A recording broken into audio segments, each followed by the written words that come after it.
ഗൗതം ഗംഭീറിനെ കുറിച്ചാണ്. അദ്ദേഹത്തിന് മൊത്തത്തിൽ അദ്ദേഹത്തിൻ്റെ കോച്ചിങ് കരിയർ എടുത്ത് നോക്കുന്ന സമയത്ത് ടെസ്റ്റ് പരമ്പരകളിൽ അദ്ദേഹത്തിന് നല്ലൊരു റെക്കോർഡല്ല അദ്ദേഹത്തിൻ്റെ കൈവശമുള്ളത് എന്നുള്ളതാണ്. ആകെ ഒരു ബംഗ്ലാദേശിനെതിരെ പരമ്പരയിലെ വിജയം മാത്രമാണ് ഉള്ളത്. ബോർഡർ ഗവാസ്കർ ട്രോഫി തോൽക്കുന്നു, ന്യൂസിലാൻഡിനെതിരെ ഇന്ത്യയിൽ വെച്ചുകൊണ്ട് വൈറ്റ് വാഷ് വഴങ്ങുന്നു, ഇംഗ്ലണ്ടിൽ വന്നതിന് ശേഷം സമനിലയാണ്.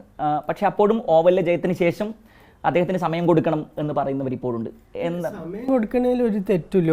ഒരു കോച്ചായാലും ഒരു ക്യാപ്റ്റനായാലും ഒരു കൊല്ലം കൊണ്ടൊന്നും മല മറിക്കാനൊന്നും പറ്റില്ല. അതിപ്പോൾ സൗരവ് ഗാംഗുലിയും ജോൺ റൈറ്റും ഒക്കെ ഒരുമിച്ച് ഒരു 4-5 മാസമൊക്കെ എടുത്തു. പിന്നെ എന്നിട്ടും അവർക്ക് കുംബ്ലെ ഉണ്ടായിരുന്നില്ല. ആദ്യത്തെ സീരീസിൽ ഹർഭജനെ കൊണ്ടുവരേണ്ടി വന്നു.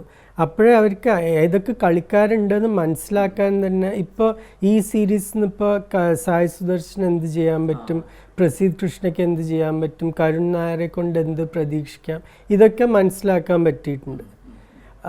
എനിക്ക് ആകെയുള്ളൊരു പ്രശ്നം നമ്മുടെ സ്ട്രാറ്റജി എന്ന് പറഞ്ഞാൽ 20 വിക്കറ്റ് എടുക്കാനാണോ നമ്മൾ ഇറങ്ങണമെന്നുള്ള ഒരു സംശയം മാത്രമാണ്.